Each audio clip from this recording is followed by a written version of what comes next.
Bismillahirrahmanirrahim. Alhamdulillahi Rabbil Alamin. Wassalatu wassalamu ala asyrafil anbiya'i wal mursalin. Nabiyina Muhammadin wa ala alihi wa sahbihi ajma'in. Assalamualaikum warahmatullahi wabarakatuh. So insira insyaAllah. So tiyatalakay pa rin natin yung mga taktika ng Quraysh laban kay Propeta Muhammad sallallahu alaihi wasallam. So yung una nga, yung ginawa nila, yung tinuring nila na katawa-tawa, yung mensahe ni Propeta Muhammad sallallahu alaihi wasallam, ginagawa nila itong katawa-tawa o kumbaga tinatawanan nila, hindi nila sineseryoso upang gayon nga panghinaan ng loob si Propeta Muhammad sallallahu alaihi wasallam. Ngayon pangalawa insyaAllah, itharatu syubuhat wa takshifu da'ayat al-kadhiba. So habang nangangaral si Propeta Muhammad sallallahu alaihi wasallam, yung Quraysh naman sila ay nagdudulot na magduda dito yung mga tao. At ginagawa nila ito sa pamagitan ng iba't ibang mga kasinungalingan na iniugnay nila kay Propeta Muhammad sallallahu alaihi wasallam. Nag-imbento sila ng kasinungalingan laban kay Propeta Muhammad sallallahu alaihi wasallam. Kumbaga kumbaga di ayat. Pwede natin ma-translate ito na yung propaganda. So gumagawa sila ng propaganda o kaya fake news. Yun pala yung magandang translation. Fake news laban kay Propeta Muhammad sallallahu alaihi wasallam. At syempre bahagi na nga rin nun yung pinagmitingan nila ni Al-Walid bin Al-Mughirah na kung ano ba yung ibibintang nila kay Propeta Muhammad sallallahu alaihi wasallam. Siya ba'y baliw, siya ba'y sinapian ng masamang espiritu, pero nagkasundo sila na ang tinatawag sa kanya ay sahir o salamangkero. Waqad aktharu min dalika wa tafannanu fihi bihaytu la yabka li amatin nasi majal li tadabburi fi da'watihi wa tafkiri fiha. So napakarami nilang pinakalat na mga ganitong kasinungalingan laban kay Propeta Muhammad sallallahu alaihi wasallam at sa paninira hindi lamang sa kanyang mensahe pati sa kanyang pagkatao. Kasi lahat naman ng yun, yung pagtawag sa kanyang baliw o ano paman, lahat yun ay pag-atake sa kanyang pagkatao. Na dahil dito, yung mga tao, kumbaga marami sa kanila, kumbaga hindi na nila matanggap yung katotohanan. Kasi naluto na yung utak nila sa propaganda, sa fake news. At totoo ito. Totoo ito. Kabilang nga sa sa mga propaganda o kumbaga yung yung taktika sa propaganda. Kapag inulit-ulit mong ituro sa mga tao ang isang kasinungalingan, nagiging totoo na ito. Pinaniniwalaan na ito ng mga tao. Pinaniniwalaan na ito ng mga tao. At napaka-epektibo ng propaganda. Actually, ang propaganda, taktika na talaga ito ng mga gobyerno. Ang magpalabas sila ng mga propaganda para magmukhang matatag yung kanilang bansa at kumbaga hindi na magmukhang mahina. At yun palagi yung ginagawa ng maraming mga bansa. Ang US ang nangunguna dyan. Kaya nga meron silang Hollywood. Ang Hollywood actually, suportado yan ng US government. Direkta man o hindi direkta. Bawa na lang yan. Sa bawat pelikula nila tungkol sa mga digmaan, may mga pelikula sila tungkol sa mga digmaan, gera sa Iraq, gera sa Afghanistan, suportado yun ng armed forces ng Amerika. Yung mga tangke, yung mga sasakyan, pati mga sundalo na nag-extra, meron din. At mga mga kung ano-anong mga extra o trabaho o pagiging consultant doon sa kanilang mga gera. Malaking bagay yung propaganda. Actually, kahit yung mga media, kahit nung unang panahon, wala naman talagang media na yung hindi bias. Lahat ng media may bias. Kasi lahat ng tao ay may kani-kanilang sariling opinion. Kahit kahit ano yung media, kumbaga, sasabihin ng media, ang hangad niya ay parating ang katotohanan, pero anong katotohanan? Ang gustong paniwalaan kumbaga ng reporter, yun yung ire-report niya. Yun ang kanyang ire-report. So epektibo itong ganitong propaganda. At actually sa kahit sa military, meron ang tinatawag na psychological operations. Yung psychological operations, yung para yung maapektuhan mo yung pag-iisip ng mga kalaban. Yung mapahina mo yung loob nila, mapasuko sila ng hindi lumalaban, o kaya isipin nila talo na sila, at iba't iba pang mga katulad nito. Yung World War II, actually malaki yung ginampanan ng psychological operations doon. Ng World War II, actually nung sinasalakay na ng US at yung mga kasama niya yung France para maglanding sana para matalo yung Germany. Gumawa ng propaganda yung US na di umano ang Allied Forces ay maglalanding doon sa Calais. Yung Calais, yun yung pinakamalapit na parte sa pagitan ng France at ng Britanya. Kaya mga German, doon na sila nagpatatag nung depensa doon sa Calais. Pero hindi pala. Ang Allied Forces maglalanding pala sa Normandy. So naloko nila yung mga German. So although maganda pa rin yung depensa doon sa Normandy, di ba? Nakita niyo sa Saving Private Ryan. Pero dahil sa propaganda, inakala ng mga German na doon sila. So epektibo itong propaganda. Actually, lahat ng kinikilos ng tao, maaari nating masabing propaganda. Diba? Kung paano ini-impluwensyahan ng tao yung kanyang kapwa-tao. It's either propaganda o diplomasya. Basta ang layunin ng propaganda, maapektuhan yung desisyon ng tao. May iba-ibang tawag pero minsan pare-pareho sila ng kahulugan, pero depende sa konteksto. Kung pang politika, ang tawag propaganda. Pero kung iba pang mga bagay, sa pagitan ng iba't ibang tao, diplomasya.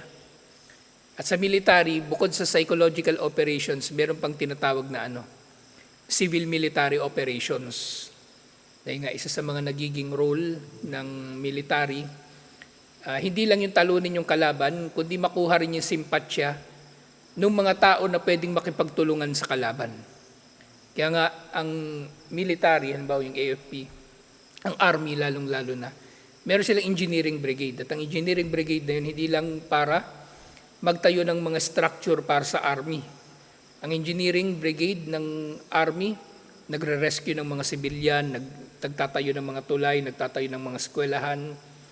Kasi propaganda rin yun para yung mga tao, hindi na magtitiwala sa Abu Sayyaf, hindi magtitiwala sa NPA at mga iba pang katulad nito, yung civil military operations ginagawa. So epektibo talaga itong propaganda. So nilagay lang natin ito sa konteksto bakit ganito yung ginagawa ng Quraysh. Kasi epektibo. Hindi nila ito ginawa randomly na parang yung mga halimbawa yung kapitbahay mo galit sa iyo, chichismis ka. Hindi ganoon lang yun. Hindi ganoon kasimple yung ginawang propaganda ng Quraysh. Ginawa nila itong sistematiko. At yun nga, nakikita natin yung paanong naging sistematiko yung Quraysh sa kanilang propaganda. Kasi nga, nag-meeting pa sila kung ano yung ibibintang kay Propeta Muhammad sallallahu alaihi wasallam. Kung ano ibibintang kay Propeta Muhammad sallallahu alaihi wasallam. Fakano yakulun anil Quran, yung kabilang sa mga fake news na pinapakalat nila tungkol sa mensahe ni Propeta Muhammad sallallahu alaihi wasallam. Halimbawa, sinasabi nila na ito raw ay adgathul ahlam. Ito raw ay mga halo-halo na mga kwento. Halo-halo na mga panaginip, kumbaga. At ito yung nababanggit doon sa Surah Al-Anbiya, verse 5, na ang anumang napanaginipan daw ni Propeta Muhammad sallallahu alaihi wasallam, yun yung pinapangaral niya. At ito yung mga adgathul ahlam. At actually, ito rin yung nababanggit sa Surah Yusuf. Kung naalala nyo nung nanaginip yung paraon, nung panahon na yun, At nanaginip siya yung 7 baka na payat at 7 baka na mataba. So nung tinatanong niya yung mga tao, nung ibig sabihin nito, sabi nila ganito rin, adgatu ahlam. So hindi kumbaga yung mga ginawa nila ito ng Quraysh laban kay Propeta Muhammad sallallahu alaihi wasallam, kalkulado nila ito. Alam nila, meron silang inaasahan na magiging epekto nito sa mga tao. Hindi ito basta-basta lang nila na ginawa. Yung katulad nga halimbawa, merong tao gusto kang i-chismis. Hindi. Sistematiko nilang ginawa itong itong ganitong mga ginagawa nila. Balqalu adgatu ahlam, sinasabi nila, ito ay mga halo-halong panaginip lamang na walang katotohanan. Balif tarahu, sinasabi pa nila, ito ay mga panaginip na actually inimbento niya lang. Hindi niya talaga na panaginipan, inimbento niya lang at kinukwento niya sa mga tao. Bal huwa syairun, at siya ay isa ring makata. At karagdagan pa sinabi ng Quraysh, falyatina bi ayatin kama ursilal awwalun. So hamon na naman ng Quraysh, kung totoo na si Propeta Muhammad sallallahu alaihi wasallam, edi magpadala siya ng ayah, yun nga himala, katulad ng himala ng naunang mga propeta. At ang tinutukoy dito ng Quraysh na mga naunang mga propeta, yun na Hud, Saleh, yung mga propeta na Arabo. Kasi kilala nila itong mga ito. Kilala nila itong mga propeta na ito. Kaya nga, sinabi ni Allah doon sa sumunod na ayah, di ba verse 5 yun kanina? Doon sa verse 6, ma'amanat qablahum min karyatin ahlaknaha afahum yu'minun, na walang sino man sa mga nasyon na kumbaga naniwala. Walang sino man sa mga naunang nasyon na winasak ang naniwala. At sila ba ngayon, ang Quraysh ay maniniwala rin? So kumbaga yung ang ibig sabihin dito ni Allah, yung naunang mga nasyon, halimbawa yung mga nasyon ni Hud, ang nasyon ni Saleh, ang nasyon ni Shu'aib, lahat ng aya nakita nila. Lahat ng tanda nakita nila. Yung nasyon ni Shu'aib, lumabas yung camel mula sa bato. Sinong gago yung hindi maniniwala dun? Si Shu'aib ba? Saleh pala. So si Saleh, lumabas yung camel doon sa bato. Pero hindi pa rin sila naniwala, kinatay pa nila yung camel. So kung yung mga taong yun na winasak hindi naniwala, kahit nakita pa sila nung aya na gusto nilang makita, paano pa kaya yung Quraysh kung makita man nila yung aya na gusto nilang makita? O nakita nila yung aya, nakita nila yung buwan na hati. Nakita nila si Propeta Muhammad sallallahu alaihi wasallam, mayroong kapahayagan na hindi nila mapantayan. Nakita nila si Propeta Muhammad sallallahu alaihi wasallam nagpagaling ng may sakit at iba't iba pang mga himala na meron siya, pero hindi pa rin sila naniwala. So, ito yung sinasabi nila, adgatu ahlam. At gayon din sinasabi,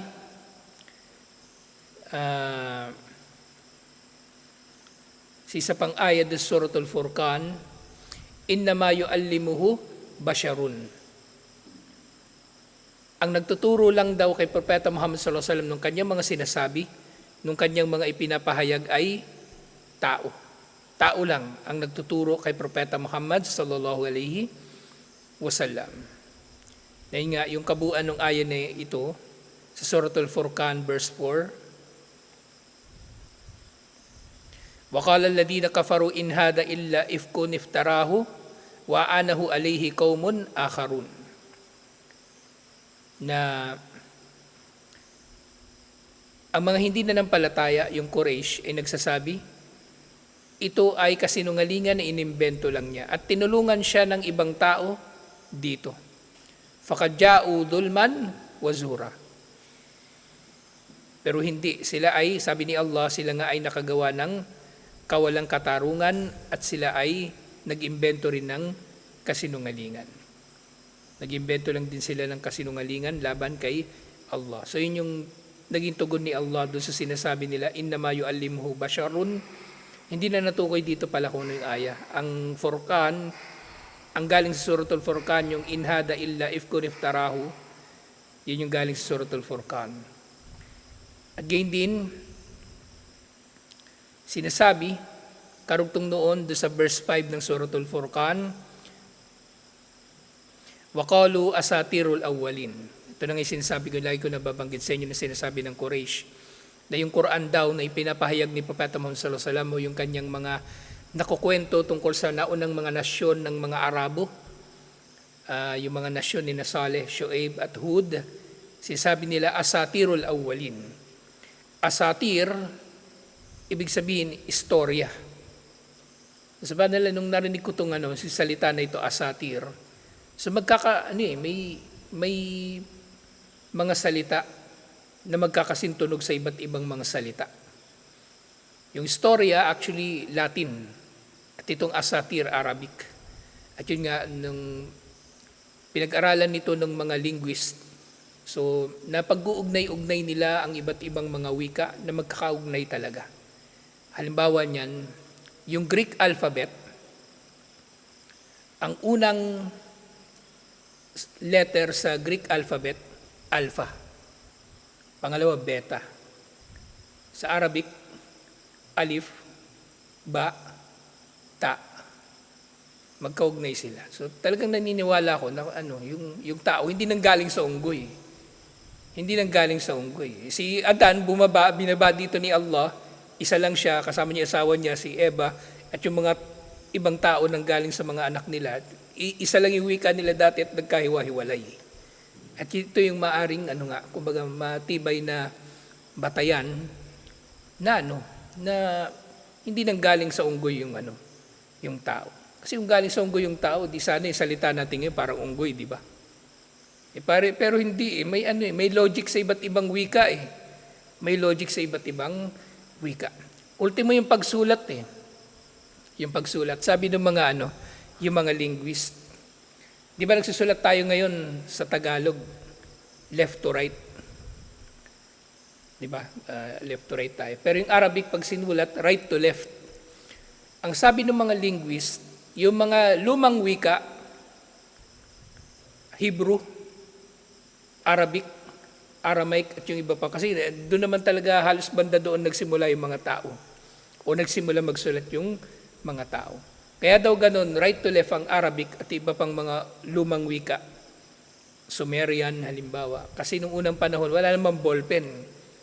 Ang pinagsusulat ng mga tao noon, sinsil. So yung sinsil nila, kanan naman kadalasan ng mga tao, di nagsisinsil sila mula sa kanan papunta sa kaliwa. So yung asatirul awwalin nito, kumbaga namangha ko nung nakita ko tong na to, asatir, istorya. So magkasintunog sila, mashallah. So, hindi galing sa unggoy yung tao. Yung galing sa unggoy yung tao, di yun nga. Like kung sinasabi, di ba? Sana yung unggoy ngayon nag-evolve na. Tsaka yung tao ngayon, kung totoo yung evolution nga na sinasabi nila na yung nga nagbabago yung tao, di sana ngayon merong tao na may sa isda, may hasang. Di sana yung mga badyaw tinubuan na ng hasang, lagi silang nasa dagat, di ba? Sana yung mga anak nila, yung mga apo nila, ilang libong taon nang nasa dagat yung mga badyaw. Wala namang tinubuan ng hasang. So yun ay kumbaga patunay na logical yung pagdaloy ng mga sibilisasyon. Hindi ito random lang na sinasabi ng mga atheist lalong-lalo na. So yun nga, yung Quran daw, sabi nila, ito ay asatirul awwalin. Ito ay mga sinaunang mga istorya, sinaunang mga kwento, sinaunang mga alamat. Iktatabaha fahiya tumla alayhi bukrataw wa asila. Ito daw ay sinadyang isulat. Dito sa Arabic nito, mamamangha kayo dito kasi sabi dito, kaya napakaganda mag-aral ng Arabic. Inshallah babalikan natin ito pagka may time. Sabi dito, iktatabaha. Kumbaga, di ba sa Arabic na sabi ko na sa inyo dati ito, idha zadal huruf, zadal balaga. Kapag humahaba yung salita, humahaba o lumalalim yung kanyang kahulugan. So, hindi katabaha ang sinulat dito, iktatabaha. Humaba yung salita. Kasi iktatab, sinadya niya itong isulat. Sinadya ito isulat daw ni Propeta Muhammad sallallahu alaihi wasallam at ito raw ay idinidikta sa kanya sa gabi at umaga. O sa umaga at hapon. Yun daw yung Quran. Dinidikta lang daw ito sa kanya, sabi ng Quraysh. Hindi yung tao na, yun nga, wala namang alam, halimbawa, hindi naman niya nakikilala si Propeta Muhammad sallallahu alaihi wasallam o hindi niya nakasalamuha si Propeta Muhammad sallallahu alaihi wasallam, maniniwala siya. O totoo nga, lalo na yung mga Kristiyano at mga Hudyo. Kapag nakita nila sa Quran, mayroong Surah Yusuf, nakatulad ng kwento ni Propeta Yusuf sa Old Testament, parehong-pareho eh. Yung kwento ni Propeta Yusuf sa Bible, parehong-pareho. Yung kwento ni Musa alayhis salam sa Bible at sa Quran, halos pareho. So yung tao, halimbawa Kristiyano, Hudyo, sasabihin nga nila, pag narinig nila ito, oo, kinopya nga lang niya yan. Kinopya niya yan sa Lumang Tipan, kinopya niya yan sa Bible, kinopya niya yan sa Torah. So epektibo, yung kanilang kumbaga, black propaganda. Yan, isa pang salita, black propaganda o fake news laban kay Propeta Muhammad sallallahu alaihi wasallam. Siyempre, maaring ganun pa nga ito eh. Nakapagdulot pa ito ng dagdag na pagkamuhi sa mga Hudyo at mga Kristiyano laban kay Propeta Muhammad sallallahu alaihi wasallam. Yung sinasabi ng Quraysh laban kay Propeta Muhammad sallallahu alaihi wasallam.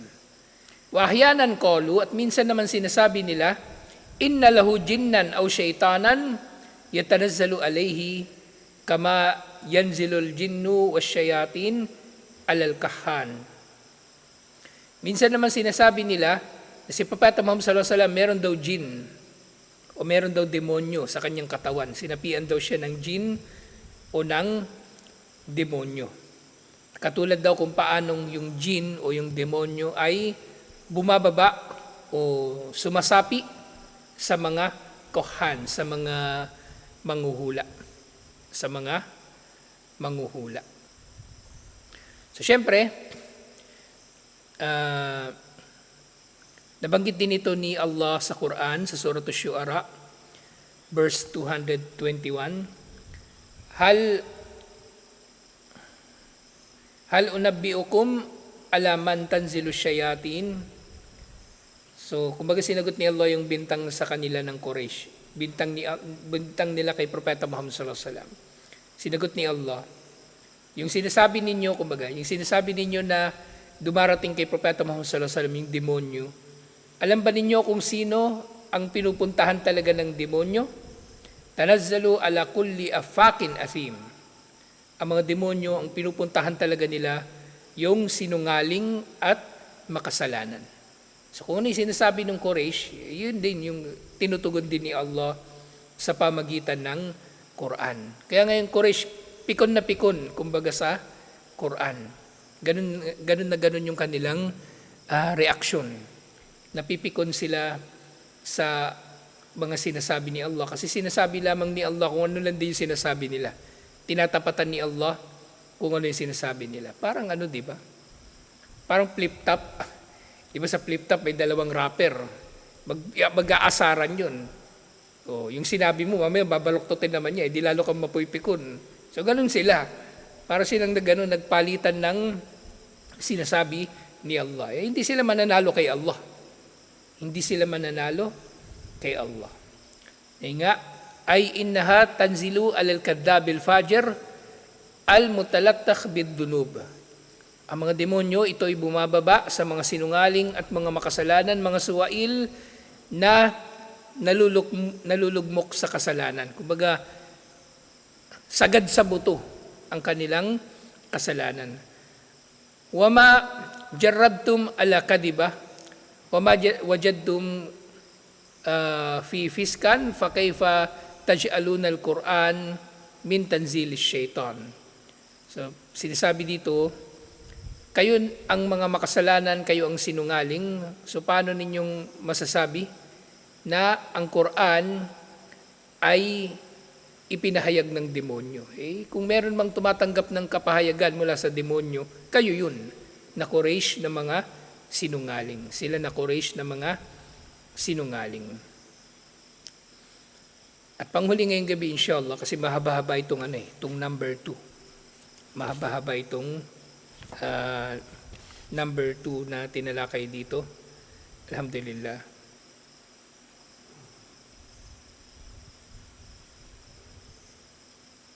dito sa sa yung bagong edition ng Rahikul Maktum, maikli na lang kasi may mga sila dito eh. May mga tinanggal. Kaya yung binabasa natin yung original na Rahikul Maktum, yung sinulat talaga ni Sheikh Mubarak Puri. Kasi marami ditong mga kasi parang inano na rin nila ito, yung sinamarize, kaya ganito, kaya mas maikli na siya. So sinabi rin niya, wahyanan qalu an nabi sallallahu alaihi wasallam innahu musabun binaw'in minal junun. Sinasabi nila si Propeta Muhammad sallallahu alaihi wasallam ay tinamaan ng isang uri ng pagiging baliw.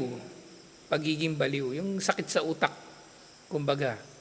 Tinamaan siya, halimbawa Alzheimer's o pagkaulyanin o tinamaan siya ng hysteria o kung ano pang sinasabi nila. At ganito naman talaga yung paniniwala ng mga tao noon bago pa nagkaroon ng medisina. Ang marami sa mga sakit iniugnay nila sa mga demonyo. Kaya yung mga panggagamot noon, kahit sa panahon ngayon, yung mga albularyo, di ba?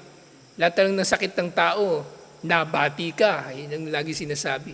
O meron kang naihian, merong nagkagusto sa'yo, duwende, kung ano-ano, na sinasabi nila. Kasi ganito talaga yung pananaw nila noon. Actually, mga Muslim na lang yung nagbago nung ganoong pananaw nang lumaganap na rin ng medisina na pinagyaman din ng mga Muslim, alhamdulillah. Kasi mga Muslim, ang malaking ambag talaga ng mga Muslim sa sibilisasyon. Yung natipon ng mga Muslim yung kaalaman. Tinipon nila yung mga libro ng mga Griego, ng mga Romano, ng mga Indiano, ng mga Inchik. Naipon yun doon sa Baghdad, doon sa malaking library, yung Darul Hikmah na tinatawag, naipon yun doon. Pero nga sa kasamaang palad nga lang, yung Darul Hikmah, bandang huli, doon na naglitawan din yung mga ligaw na sekta sa Baghdad.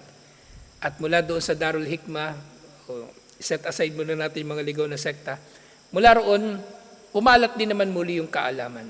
Maraming mga taga-France, maraming taga-Germany pumunta ng Darul Hikmah sa Baghdad. Yung mga libro nila, di ba Greek dati yun, tsaka Roman, Latin, kumbaga. Mga libro nila na nawala na, nakolekta ng mga Muslim, tinranslate ng mga Muslim sa Arabic. Pagdating nila doon, tinranslate nila uli pabalik ng French, tsaka ng German. Na yung kaalaman na nakuha nila doon, lalong-lalo sa medisina, engineering, science, history, lahat-lahat, yun na rin yung naging dahilan kung bakit nagkaroon sa Europe ng tinatawag na Renaissance. Yung Renaissance, ito na yung dulo ng tinatawag nilang Dark Ages. So dito na dahil sa Renaissance, yung lumitaw yung mga inventor, sina Leonardo da Vinci, at yung iba't iba pa, nagkaroon ng Industrial Revolution, na-invento yung tren, na-invento yung mga makina. Lahat yun kinuha nila sa mga Muslim.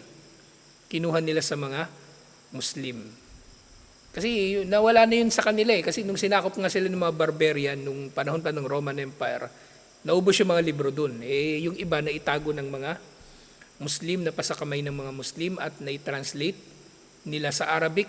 At nang dumating yung mga European doon sa Baghdad, tinranslate na naman nila pabalik sa wika nila yung mga kaalaman na napanatili sa wikang Arabic.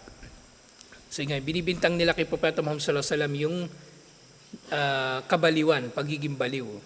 Pero alhamdulillah yung mga Muslim, kahit nung panahon ni Propeta Muhammad sallallahu alaihi wasallam, nauunawaan ng mga sahaba na hindi lahat ng sakit ay dulot ng pagsapi ng masamang espiritu. Halimbawa nga niyan, yung hadith na, yung merong babae na may epilepsy, hindi naman siya sinabihan ni Propeta Muhammad sallallahu alaihi wasallam na merong sumasapi sa kanyang jinn, kaya siya nanginginig, kaya siya nangingisay.